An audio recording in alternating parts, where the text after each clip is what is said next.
एक पात्र में जल और दूध ले लीजिए, शुक्रवार का दिन। तो कहोगे गुरुजी ये कथा कहाँ से निकाल के लाए हो? तो विष्णु पुराण में से आप उसको स्मरण कर सकते हो। काय में से? विष्णु पुराण में से। एक पात्र में देसी गाय का दूध, जल उसमें रखकर, और आपके यहाँ अगर लड्डू गोपाल हो, यदि आपके घर में ठाकुर जी हो, लड्डू गोपाल हो, विष्णु जी का कोई स्वरूप हो, श्री हरि का कोई स्वरूप हो, तो उस पर शुक्रवार के दिन आप संध्या के समय पर दुर्वा डालकर उस दुर्वा से अगर लक्ष्मी जी के नामों का 108 बार उच्चारण कर कर, घी का दिया लगाकर, कैसर के चावल साथ में रखकर केवल उस जल का और दूध का मात्र छींटा देते हो, तो उसके घर में कभी लक्ष्मी की कमी नहीं आ सकती, संपदा बढ़ती चली जाती है।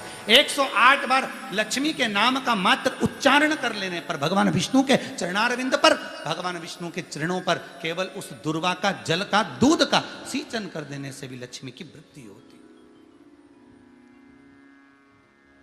लक्ष्मी देती, दुर्वा बढ़ती है। और दुर्वा का एक बहुत सुंदर गुण है महाराज, बहुत सुंदर गुण है दुर्वा का।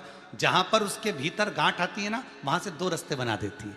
बोलो बनाती कि नहीं बनाती? कभी दुर्वा देखी होगी आपने? जहां गांठ आई वहां 2 रास्ते बनाएगी, फिर गांठ आई फिर 2 रास्ते बनाएगी, फिर गांठ आई फिर 2 रास्ते बनाएगी। दुर्वा का क्रम ऐसा है कि हम भगवान को दुर्वा क्यों देते हैं? उसका कारण यह है कि मान लो, हे परमात्मा, हे शंभु, हे गणेश, हे प्रभु नारायण, अगर मान लो मेरा एक रास्ता चलते चलते गांठ पड़ जाए, एक रास्ता मेरा बंद हो जाए, तो वहां से मेरे दूसरे रास्ते खोल देना। इसलिए दुर्वा भगवान को समर्पित करी जाती है। दुर्वा को समर्पित करने का क्रम ही यही है कि मेरे मार्ग खुल जाए, मेरी राह खुल जाए, मेरा मार्ग चारों तरफ खुलता चले। दुर्वा नीचे की ओर चलते चलते मार्ग खोलती चली जाती है।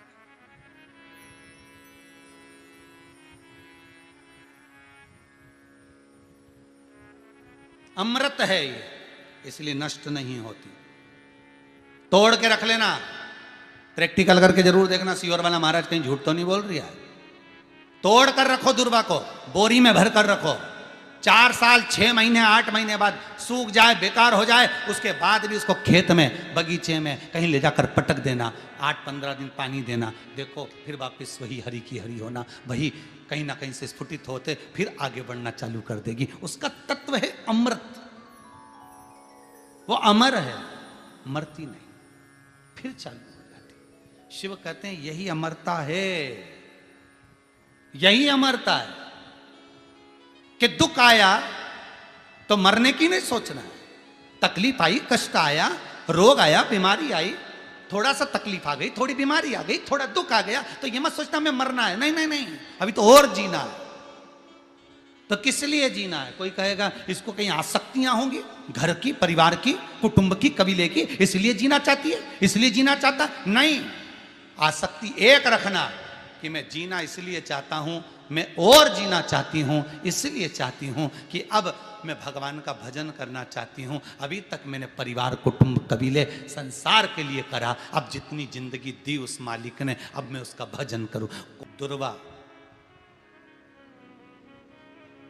भगवान विष्णु को चढ़े, दुर्वा गणेश जी को चढ़े, दुर्वा शिव जी को चढ़े, दुर्वा ब्रह्मा को चढ़े, दुर्वा इंद्र को चढ़े, दुर्वा पितरों को चढ़े।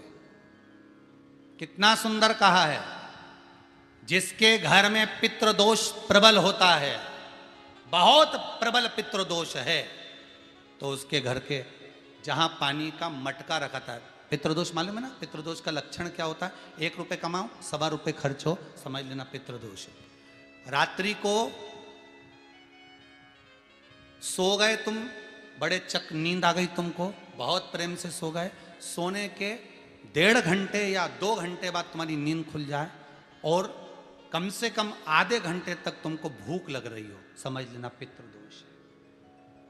सोकर उठने के बाद में जैसे ही 1-2 घंटे की नींद हो गई और अचानक नींद खुल गई और तुम्हें भूख लग रही है, भूख लग रही है, प्यास लग रही है बहुत तेज, अभी सोए हो, 1.5 घंटा ही हुआ, 2 घंटा ही हुआ, भूख लगने लगी, बहुत तेज भूख लग रही है, समझ लेना पितृदोष है। पितृ भूखे हैं, भोजन की याचना कर रहे हैं, भोजन की याचना।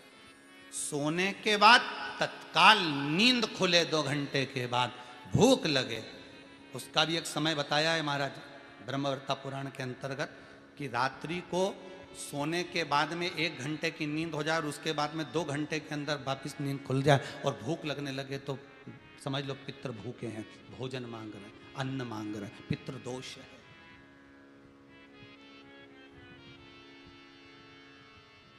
पितृदोष का कुछ कुछ वर्णन किया गया है। घर में एक पात्र के चक्कर में, एक बेडशीट के चक्कर में, एक सामान के चक्कर में विवाद हो रहा है तो समझ लो पितृदोष है। 1 रुपया कमाया, सवा खर्च हो रहा है, पितृदोष है। घर में एक बीमार, दूसरा फिर बीमार हो गया, तीसरा फिर बीमार हो गया, एक ठीक हुआ, एक बीमार हुआ, पितृदोष है। पितृदोष का भाव, तो उसके लिए करना क्या है? शिव महापुराण की कथा कहती है, सुंदर गणेश जी का चरित्र वर्णन करता है, स्कंद पुराण कहती है, विष्णु पुराण कहती है कि दुर्वा 21 दुर्वा की गांठ बनाकर, 7 गांठ 21 दुर्वा की बनाकर जो अपने पितरों का मटका, मटका मतलब परिंडा, हंडा जो भी पानी का भरते हो, उसके नजदीक में मात्र एक कटोरी में चावल रखकर उसमें अगर दुर्वा रख देता है तो मात्र 5 या 7 दिन में पितृदोष समाप्त होना प्रारंभ हो जाता है। उसके घर में लक्ष्मी की वृद्धि होने लगती है, सुख शांति अपने आप आने लगती है, उसका क्लेश समाप्त हो जाता है। दुर्वा में वो गुण है जो पितृ भी उसका भाग अमृत तत्व प्राप्त करना चाहता, अमृत देना चाहता। और सरल भाषा में समझिए, जिसकी फैक्ट्री नहीं चल रही हो, फैक्ट्री में बार बार कुछ तकलीफ आ रही हो, गाड़ियां नहीं चल रही हो, 4 व्हीलर गाड़ियां ले रखी हैं, कभी ट्रक गड़बड़ हो रहा है, कभी ट्रक में ये हो रहा है, कभी गाड़ी में ये हो रहा है, कभी बस में ये हो रहा है, बस एक काम करना है, दुर्वा का थोड़ा सा भाग लेकर पानी के लोटे में उसको डालकर 5 अक्षत के दाने उसको पटक कर उस गाड़ी के अंदर उस कलश को रख दो, बस आधे घंटे के लिए, और उस पानी को चक्के के चारों तरफ डालते डालते जाइए दुर्वा के साथ में, तकलीफ नहीं देगा। फैक्ट्री का भी यही प्रमाण है। दुर्वा में वो अमृत तत्व छुपा है जिसका सुख आनंद दे जाता है, आनंद। शिव पुराण कह रही है महाराज, दुर्वा का एक नाम और है, उसका नाम है अमृत जन्मा। क्या नाम है? अमृत जन्म। दुर्वा का एक नाम और है। मारवाड़ी लोग इसको ध्रुवी बोलते हैं, ध्रुव बोलते हैं। दुर्वा का वो सुख, शंकर भगवान गौ माता दूध की धार लगाती है, इसलिए दुर्वा का दूध से बड़ा मिलन है, बड़ा आनंद है, बड़ा सुख है। कोई भी ग्रह अनुकूल नहीं है, सब बेकार चल रहे हो, सब प्रतिकूल चल रहे हो, दूध के पात्र में दुर्वा डाल लो, पीपल के वृक्ष के नीचे चढ़ा कर आओ, राहु केतु शुक्र शनि जो भी गड़बड़ है सब सुधरना चालू हो जाता है। दुर्वा का वो सुख। जिस नदी में स्नान करो, तीर्थ में जाकर, उस नदी के पास में कोई बगीचा लगा हो, वहां की दुर्वा को तोड़कर स्नान करते समय नदी में मात्र विसर्जन कर देने पर पितरों को पिंड पहुंच जाता है। मात्र उस दुर्वा का विसर्जन कर देने पर पितरों को पिंड का भाग मिल जाता है। अभी ना तो तुम्हारे पास में आटा है, ना तुम्हारे पास में चावल है, ना तुम्हारे पास में पिंड है, ना कोई तुम्हें संकल्प छुड़ा रहा है, ना कोई तुम्हारे पास में वस्तु है, उसके बाद भी पितरों को भाग मिल रहा है। काय से? केवल एक दुर्वा के तत्व से। स्नान करने से पहले पवित्र नदी में, गंगा यमुना नर्मदा सरयू आदि किसी पवित्र नदी में आप स्नान कर रहे हो, वहां के बगीचे में घूमकर आप जाते तो हो, पैदल ही नहाने जाते हो, तो घाट के आसपास में कोई बगीचा, वहां की दुर्वा तोड़ ली, एक दुर्वा नहाने से पहले अपने पूर्वजों पितरों के नाम से नदी में छोड़ दी। फूल तो छोड़ते ही हो, दिया भी छोड़ते हो, बस एक ही चीज नहीं छोड़ते, वो दुर्वा, और वो ही काम की, वही काम की। तुम कुछ छोड़ो ना छोड़ो, एक दुर्वा का भाग छोड़ दिया, वो पितरों के लिए सुख प्रदान करने वाला। शिव पुराण कह रही है महाराज, देवताओं को अमृत कितनी बार मिला? 1 बार। दुर्वा को अमृत कितनी बार मिला? जम के बोलिए, 5 बार। कार्य सिद्धि के लिए 5 दुर्वा गणेश जी को चढ़ाई जाती है, आज भी नियम।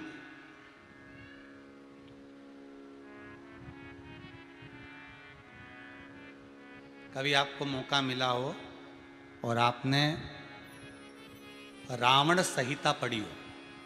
कौन सी संहिता? रावण संहिता। क्योंकि रावण शिव का उपासक था, भजन करने वाला था।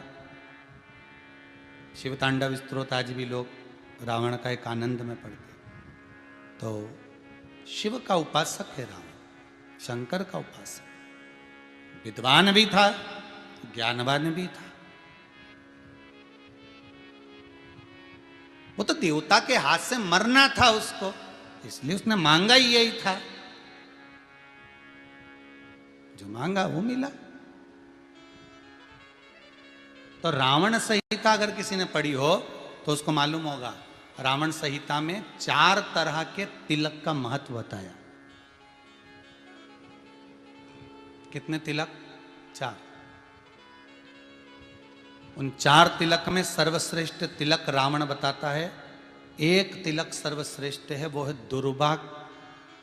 जो दुर्वा होती है, उस दुर्वा को जलाकर उसकी भस्म तैयार कर कर उसमें गाय का श्वेत गाय, कौन सी गाय? सफेद। उस गाय के शरीर पर कोई दाग ना, उसके शरीर पर पूर्ण तरह से श्वेत हो, ना लाल उसमें कोई धब्बा हो, ना काला धब्बा हो, ना कोई कलर हो, बस केवल श्वेत। रावण संहिता में 4 तरह के तिलक का प्रमाण दिया। तो एक तिलक रावण संहिता में वर्णन आया, एक तिलक का जो व्याख्यान वर्णन किया गया, उसमें दुर्वा को जलाकर राख कर कर भस्म बनाकर उसमें गाय का घी, देसी गाय का घी मिलाकर और उसका बिंदी, उसका तिलक मस्तक पर लगाकर या नैनों में सुरमा लगाकर जो व्यक्ति जिस किसी से मिले वो उसका हो जाता है। उस दुर्वा में इतना प्रबलता आ जाती है, अमृत तत्व जुड़ा हुआ है दुर्वा के। रावण संहिता में 4 तिलक बताएं, उसमें से सबसे 4 तिलक में अलग अलग, एक बेलपत्री की जड़ का तिलक है, एक आंकड़े की जड़ का तिलक है। रावण संहिता में 4 तिलकों का वर्णन है, उसमें मुख्य है सबसे ज्यादा।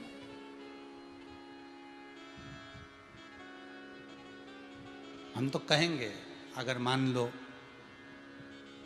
वैसे तो नौकरी करने जाओ, सर्विस करने जाओ तो आंख में काजल लगा कर जा नहीं सकते, नहीं तो लोग ही कह देंगे कहाँ से आया है। मालूम पड़े तुम नौकरी के लिए इंटरव्यू देने जाओ और आंखों में काजल लगा के चले जाओ, तो फिर भी एक प्रयास करना, फिर भी एक प्रयास करना।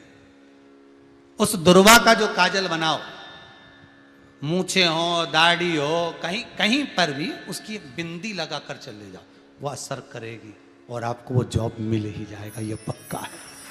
उसमें आकर्षण होता है। दुर्वा आकर्षण का केंद्र करती है। आपको कभी आपके नयनों में दर्द हो रहा हो, जलन हो रही हो, तो आप दुर्वा, हरी भरी दुर्वा हो, वहां थोड़ी देर चलने का प्रयास करिएगा, आपके नेत्रों का विकार समाप्त हो जाएगा। दुर्वा में वो एक सुख है, वो अमृत छुपा हुआ, और एक बार का अमृत नहीं, 5 बार का अमृत दुर्वा के अंतर्गत।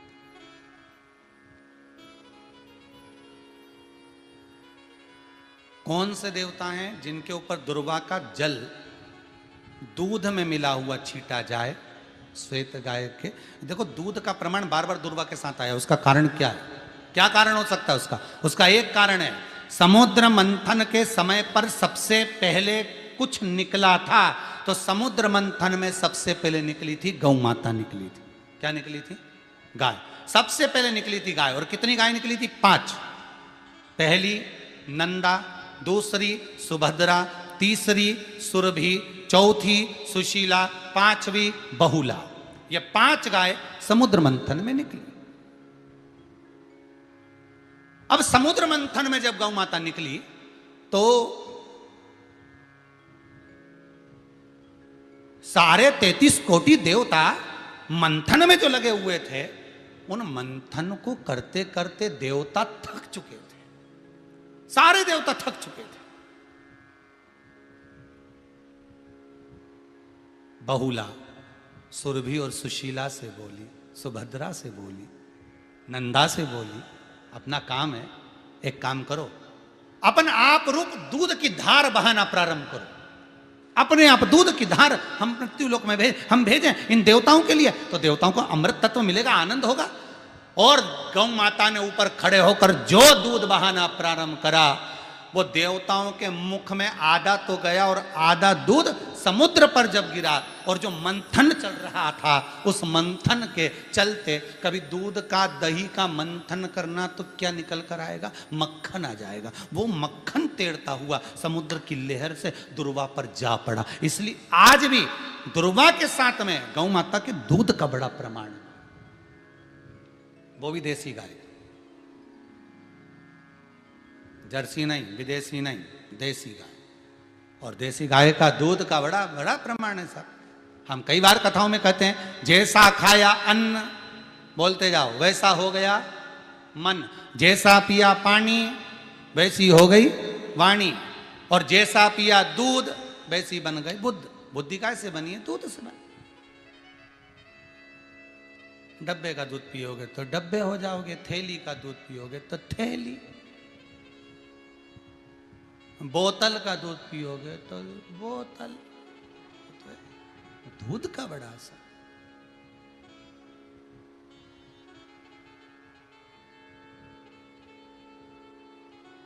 गौ माता के दूध का पान। कहा एक पात्र में जल और दूध ले लीजिए, शुक्रवार का दिन। तो कहोगे गुरुजी ये कथा कहां से निकाल के लाए हो? तो विष्णु पुराण में से आप उसको स्मरण कर सकते हो। काय में से? विष्णु पुराण में से। एक पात्र में देसी गाय का दूध, जल उसमें रखकर, और आपके यहाँ अगर लड्डू गोपाल हो, यदि आपके घर में ठाकुर जी हो, लड्डू गोपाल हो, विष्णु जी का कोई स्वरूप हो, श्री हरि का कोई स्वरूप हो, तो उस पर शुक्रवार के दिन आप संध्या के समय पर दुर्वा डालकर, उस दुर्वा से अगर लक्ष्मी जी के नामों का 108 बार उच्चारण कर कर, घी का दिया लगाकर, कैसर के चावल साथ में रखकर, केवल उस जल का और दूध का मात्र छींटा देते हो, तो उसके घर में कभी लक्ष्मी की कमी नहीं आ सकती, संपदा बढ़ती चली जाती है। 108 बार लक्ष्मी के नाम का मात्र उच्चारण कर लेने पर, भगवान विष्णु के चरणारविंद पर, भगवान विष्णु के चरणों पर केवल उस दुर्वा का, जल का, दूध का सींचन कर देने से भी लक्ष्मी की वृद्धि होती, लक्ष्मी देती।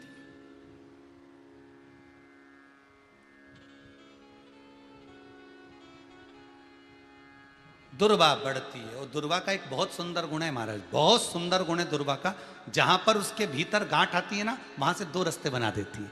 बोलो बनाती कि नहीं बनाती? कभी दुर्वा देखी होगी आपने, जहां गांठ आई वहां 2 रास्ते बनाएगी, फिर गांठ आई फिर 2 रास्ते बनाएगी, फिर गांठ आई फिर 2 रास्ते बनाएगी। दुर्वा का क्रम ऐसा है कि हम भगवान को दुर्वा क्यों देते हैं, उसका कारण यह है कि मान लो, हे परमात्मा, हे शंभु, हे गणेश, हे प्रभु नारायण, अगर मान लो मेरा एक रास्ता चलते चलते गांठ पड़ जाए, एक रास्ता मेरा बंद हो जाए, तो वहां से मेरे दूसरे रास्ते खोल देना। इसलिए दुर्वा भगवान को समर्पित करी जाती है। दुर्वा को समर्पित करने का क्रम ही यही है कि मेरे मार्ग खुल जाए, मेरी राह खुल जाए, मेरा मार्ग चारों तरफ खुलता चला।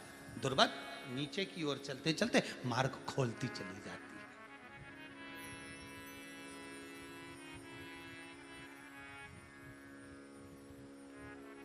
अमृत है ये, इसलिए नष्ट नहीं होती।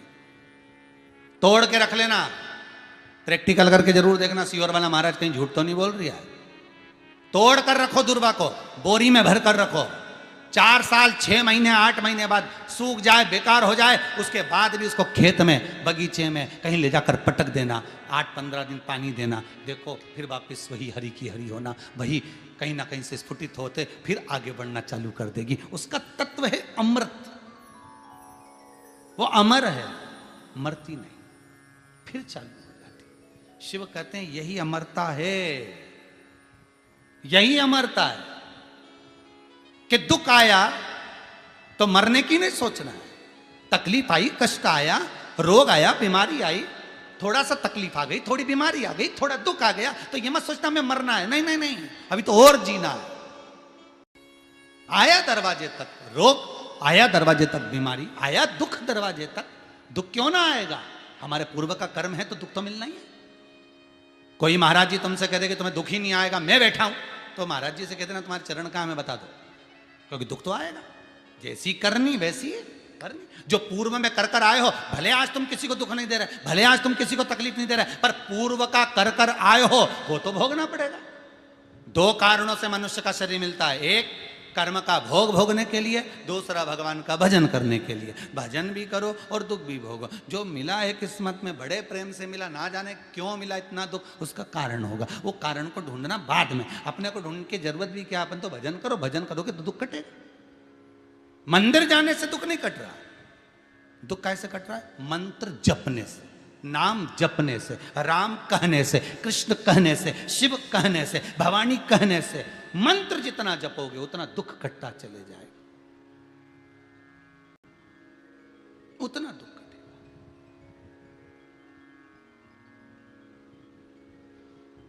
भोला सब दुख काटो हमारा, ओ भोला सब दुख काटो हमारा।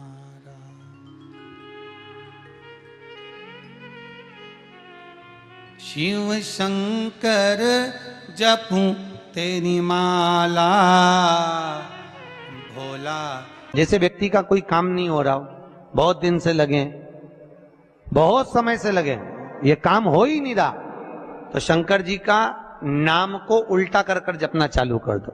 नमः शिवाय ओम।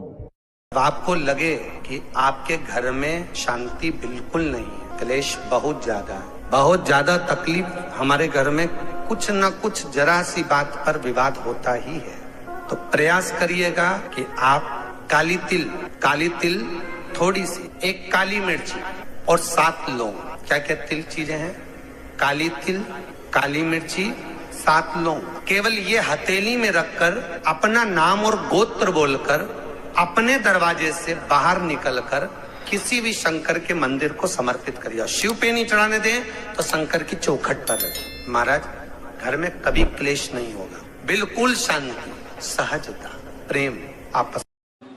भगवान देवाधिदेव महादेव को जल चढ़ाते हैं, उसके 5 अलग अलग तरीके हैं। बहुत सावधानी से सुनना कथा, आपकी और हमारी जिंदगी की सार्थकता को सिद्ध करने वाली कथा। आज पंजाब की इस पवित्र भूमि पर अगर यह प्रसंग निकला है तो इसको आप अगर सुनेंगे तो आपका जीवन सार्थक होगा। शिव जी को 5 तरह से जल चढ़ाने का तरीका है। जैसे पंचामृत होता है, दूध, दही, शहद, घी, शक्कर, ये सब पंचामृत के अंतर्गत आते हैं, उसी तरह शंकर जी को 5 तरह से जल चढ़ाने का क्रम वर्णित किया गया। अब उसको समझेंगे, बहुत सावधानी से समझिएगा। पहला, जल लेकर आए, सीधे डायरेक्ट शंकर भगवान के शिवलिंग पर चढ़ा दिया, यह प्रथम जल का चढ़ाने का तरीका।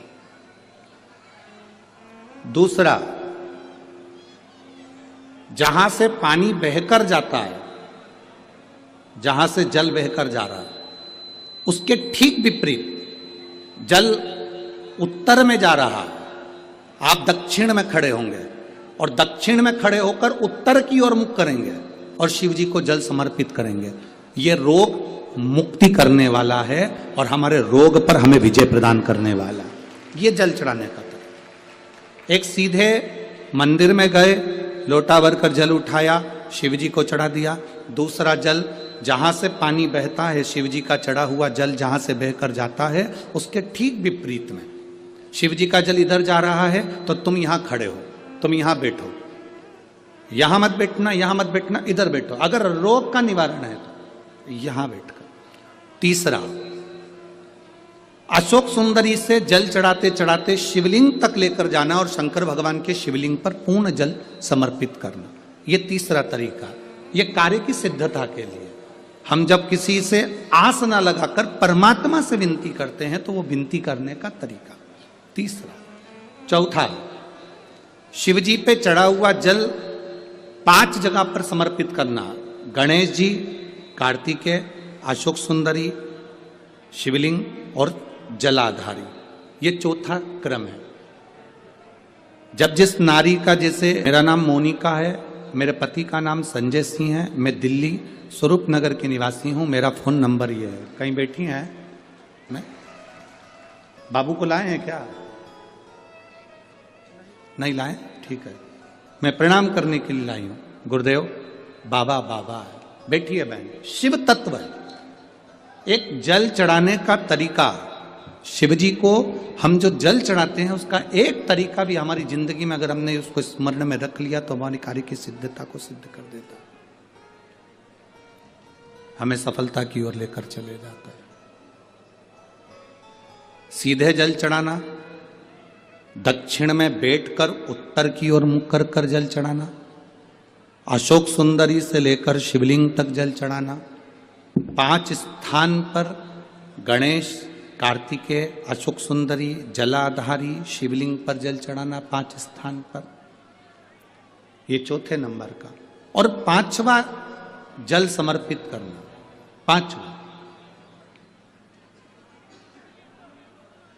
5वें नंबर का जल।